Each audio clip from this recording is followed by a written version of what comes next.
And 3 explosions seen and heard over Gaza overnight as Israel and Hamas engage in indirect talks in Doha aimed at reaching a U.S. proposed 60-day ceasefire.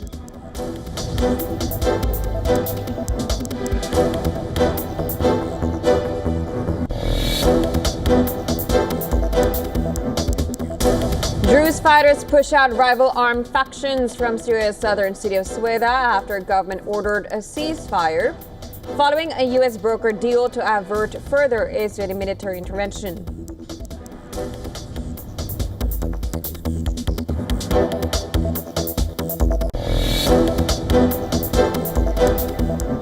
Kiev proposes a new round of peace talks with Moscow next week as Russian strikes across Ukraine claim more lives.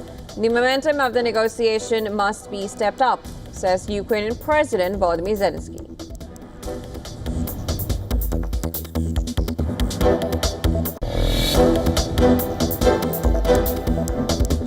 Man suspected of driving a car into a crowd in Hollywood and injuring 30 people in custody, says police.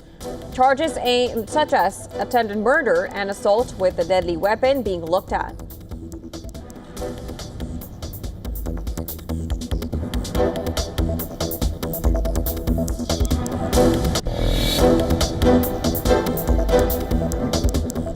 Voters in Japan cast ballot to elect 125 members of the upper house of parliament in a vote that is to decide the fate of Prime Minister Shigeru Ishiba's minority government.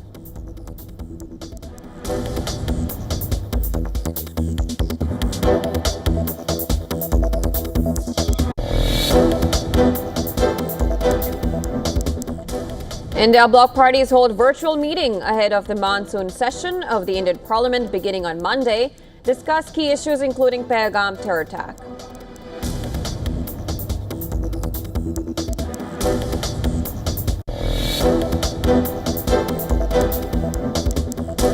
World Championship of Legends WCL calls off India-Pakistan match after top Indian cricketers including Harbhajan Singh and Suresh Raina opted out of the high-profile fixture, apologizes for hurting the feelings of many.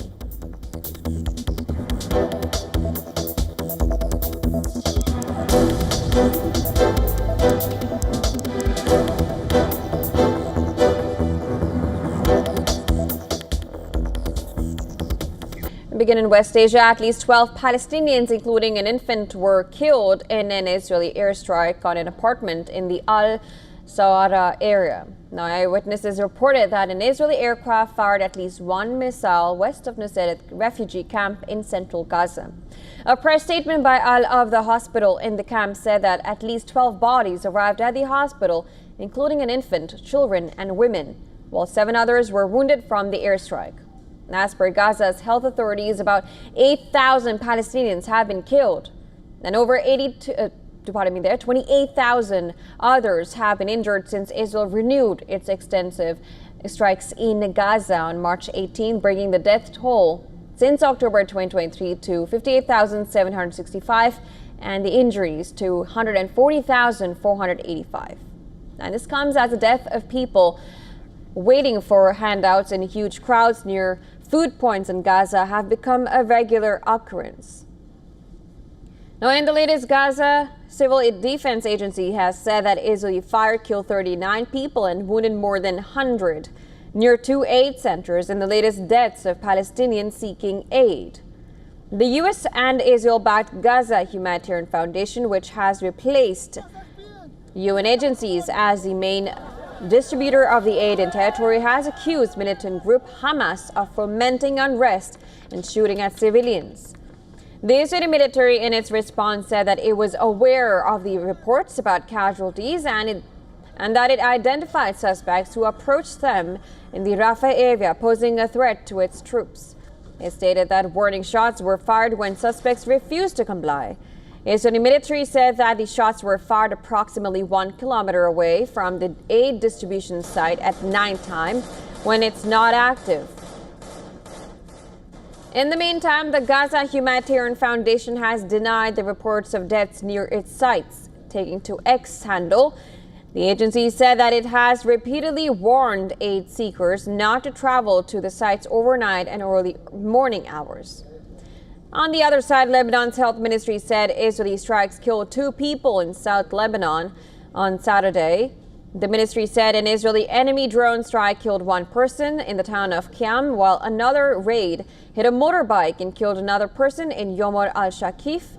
The Israeli military said it targeted Hezbollah operatives. It's said to have killed a member of Hezbollah's elite Redwan force who was involved in efforts to reestablish Hezbollah's infrastructure sites in the Kiam area and another in Yomor. Now back in Israel, crowds gathered for their weekly rally at Hostage Square before marching towards the Tel Aviv branch of the U.S. Embassy. They called for a ceasefire in Gaza and a deal to return the remaining hostages. Israel and Hamas have been holding ceasefire talks in Qatar in recent weeks, but international mediators say there has been no breakthrough yet.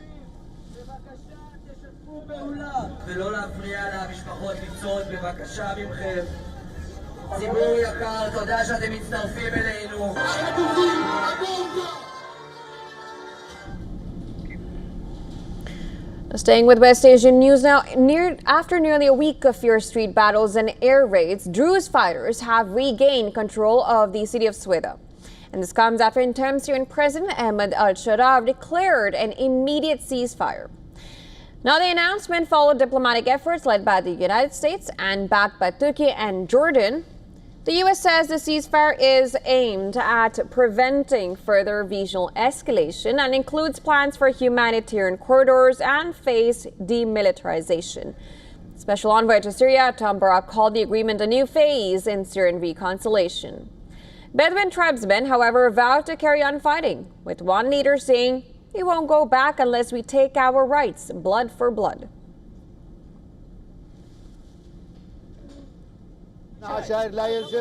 We are the sons of the tribes. We are not bound by any order. This is a tribal issue. They attacked the women, they slaughtered the children and the elderly. We won't go back unless we take our rights. Blood for blood. Those who started are the aggressors. God is great. Syrian interior security forces have been deployed in key points across Sweida. Information Minister outlined a 2-phase plan, starting with a 48-hour stabilization period and followed by the opening of humanitarian corridors. The recent events were not a military operation launched by the state, nor were they a military campaign carried out by the state. The climate of chaos and tension, which was created, contributed to the escalation of long-standing social tensions. The social tensions between the Bedouins and the Druze in Sweida are not new. They are as old as the Syrian state itself. Members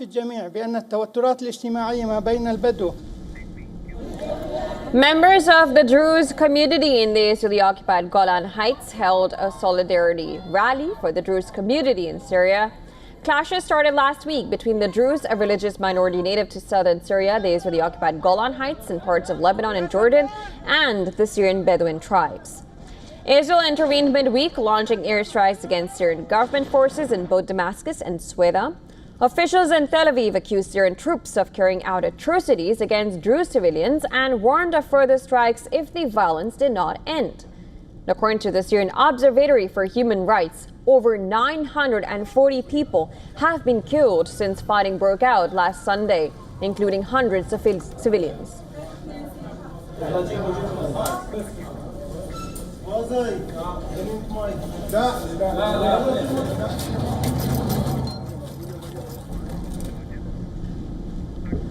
Shifting us focus to the Russia-Ukraine war, Ukraine is burning from south to east as Russian drones set cities ablaze and missiles pummel aid routes. The U.S. is racing to deliver more air defense systems to Kyiv, and a new U.S.-led strategy is taking shape, pressuring NATO allies to arm Kyiv and restock from America. Here's a full report for more.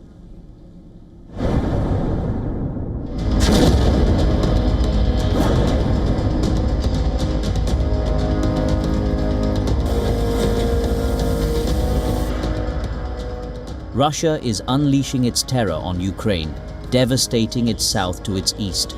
Russian drones and missiles are sending jitters across the Ukraine.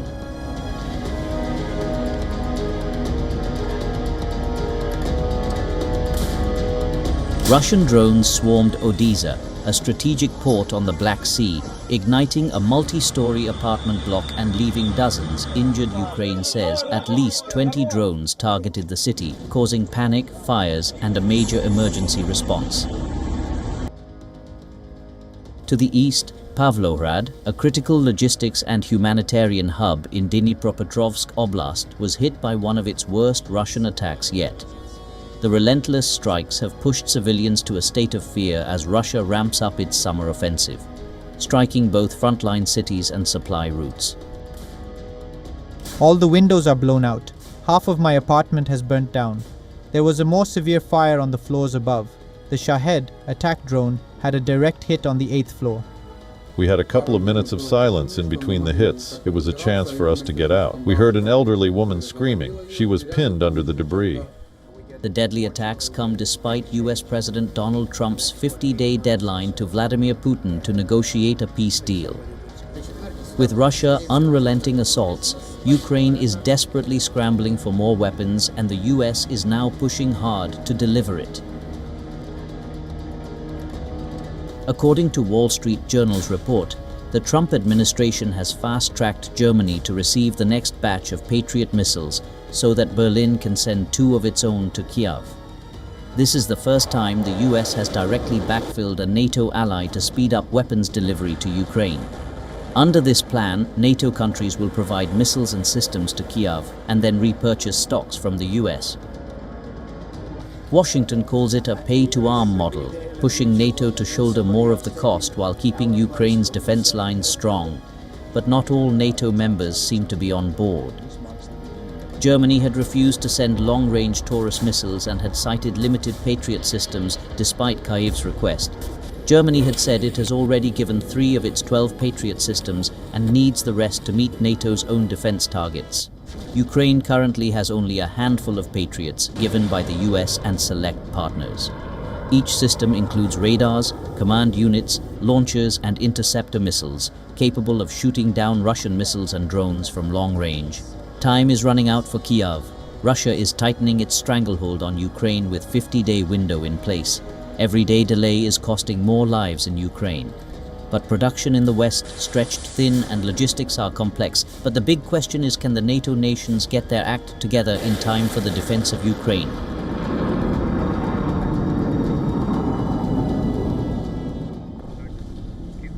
Shifting our focus now, violence continues to plague Nigeria's northwestern Zamfara state, where armed gunmen have launched yet another deadly attack. At least 6 people have been killed and over 100 others, including women and children, have been abducted in the Kairu community. According to reports, the bandits stormed Kairu earlier this week, firing indiscriminately. They laid siege to the town for nearly 2 hours before taking their captives. The assault is the latest in a series of brutal raids that has prompted thousands of residents to flee the village. In recent years, Zamfara has become the epicenter of brutal gang violence in Nigeria's northwest. Armed groups have kidnapped thousands, killed hundreds, and made roads and farmlands unsafe. For more on the story, our correspondent Luisa has got more on the story. Take a look.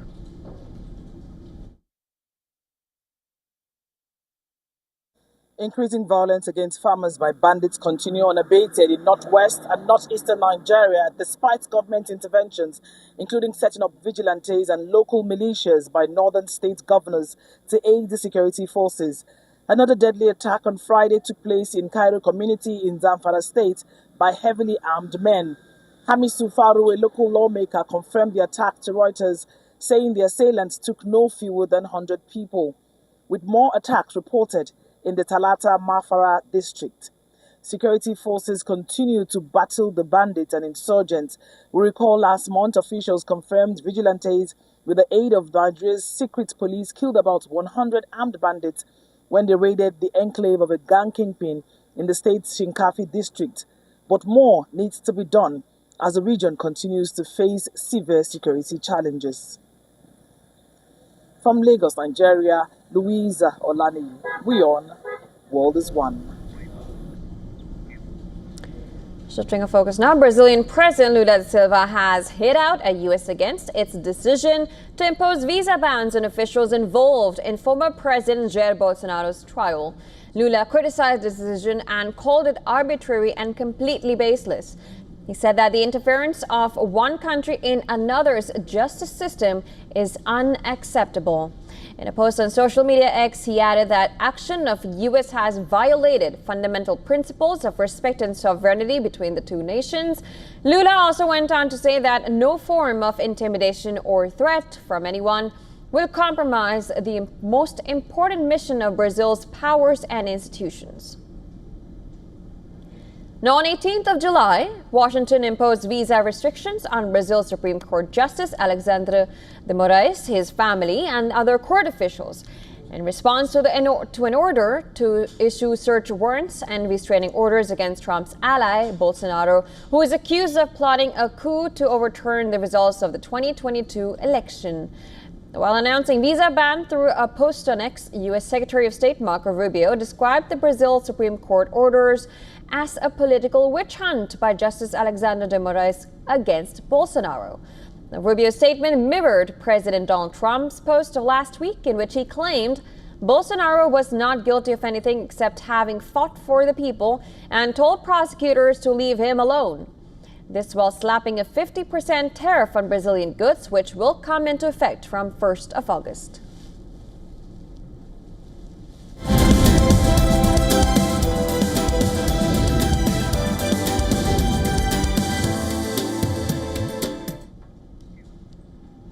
And it was a defining week for the crypto world. 3 major bills backed by President Donald Trump have cleared key hurdles in Washington, one of them already signed into law. The legislation has fueled a market surge, sending Bitcoin and other tokens to record highs.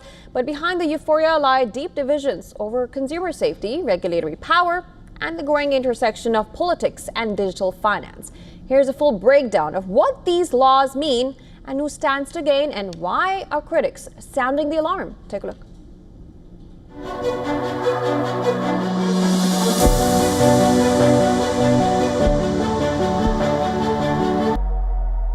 3 crypto bills backed advanced in Washington this week, with one, the Genius Act, signed into law. 2, the bill is passed. The law provides a formal regulatory framework for stablecoins, allowing private firms to issue digital tokens pegged to the US dollar. President Donald Trump hailed the law as a very important act.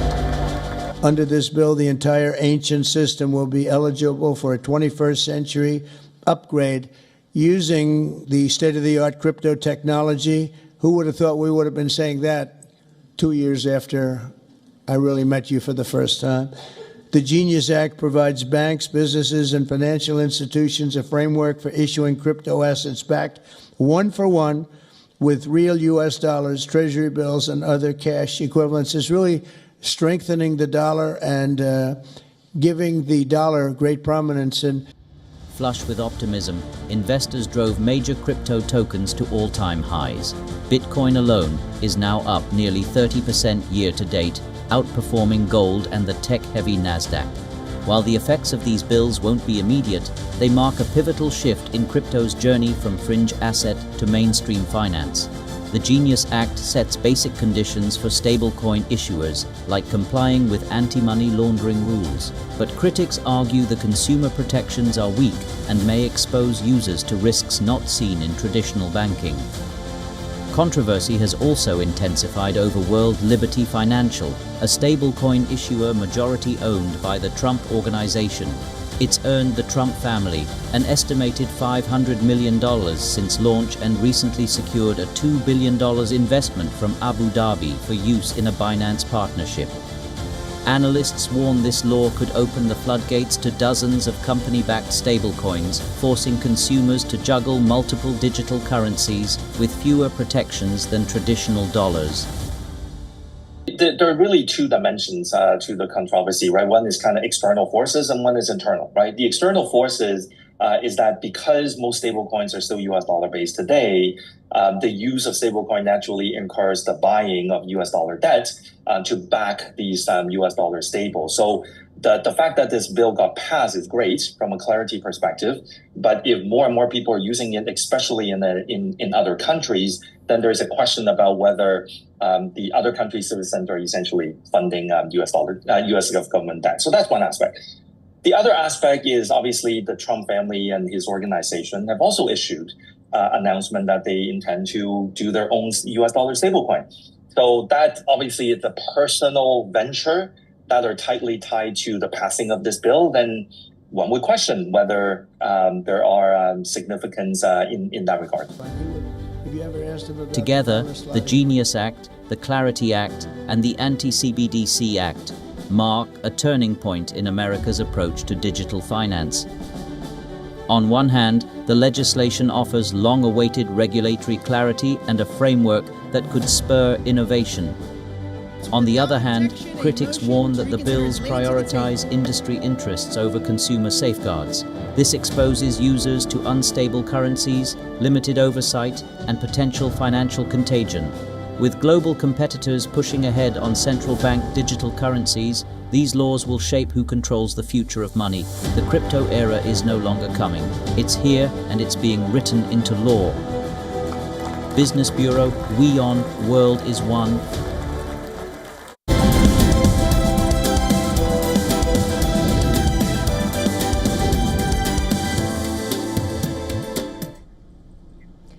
India has witnessed a meteoric rise in the world of chess from a time when the legendary Vishwanath Anand was the lone flag bearer on the international stage to now when Indian players compete as a formidable pack.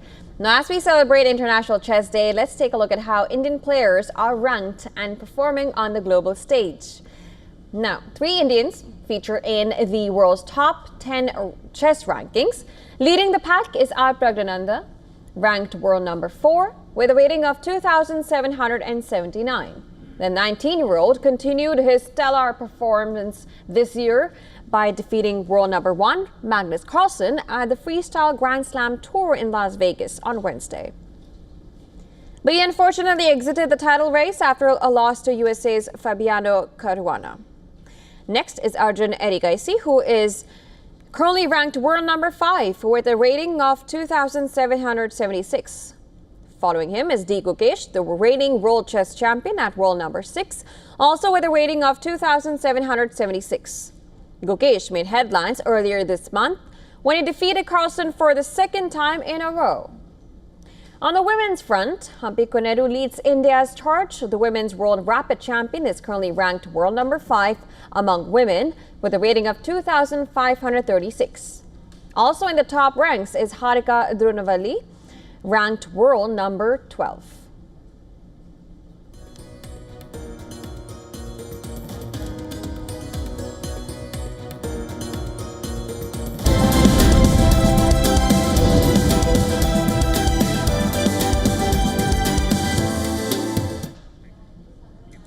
Now, a new documentary series delves deep into the goods and bads of the furry community.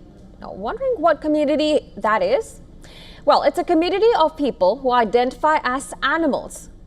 Now, here's a report to explain more.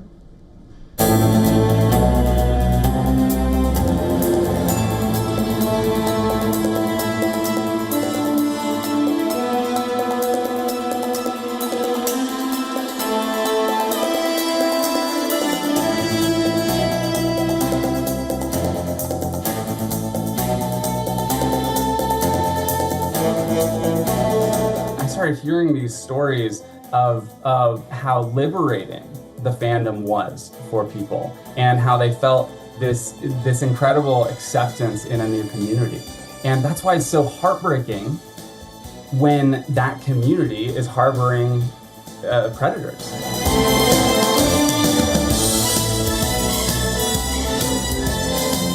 There's 1,000 murder documentaries on TV, and so, you know, and there's stories of child exploitation that is the worst.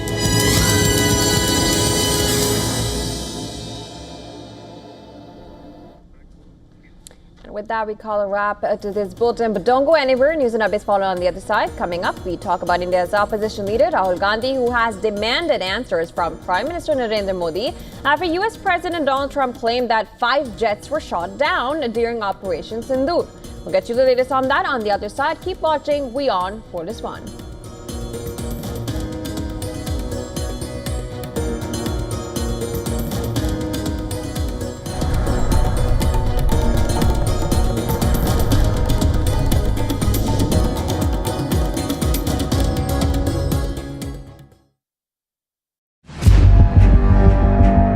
Where darkness hides behind every corner. Where the truth is stranger than fiction. A show that dives deep into the stories which shock and mystify. Unsolved murders. Psychopaths who defy explanation. International war crimes. And millions swindled in financial fraud. The victims, the accused, and the sinister plot. Prime Crime is your front row seat to darkness.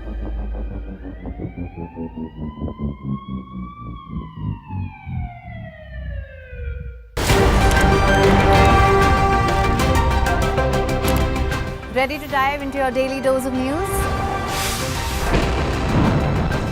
Bringing you what's trending in the West and all that's setting trends in the East. And all of this served up with a side of insightful banter. We don't just bring you the latest stories. We bring you your talking points for the day. And while you do that, from the busy streets of New York, I will provide you with deeper insights on the developments through the course of the day in the U.S. The show that keeps you ahead of the global curve. A conversation you'd want to be a part of. A place where news becomes an engaging exchange. We bring you stories that impact your present. This is World DNA. Join the conversation.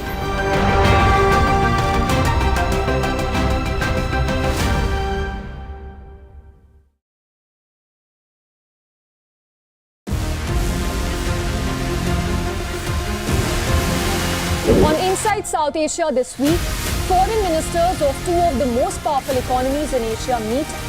The question is, can India and China break away from a tense backdrop that lingers in a complex relationship? A multi-layered relationship in the run-up to the 2nd anniversary of former Prime Minister Imran Khan being jailed. A fresh wave of political instability has gripped Pakistan, and Afghanistan's taxi drivers find new and unique way to beat the heat. All this and much more at these times on Inside South Asia. I've been waiting for you.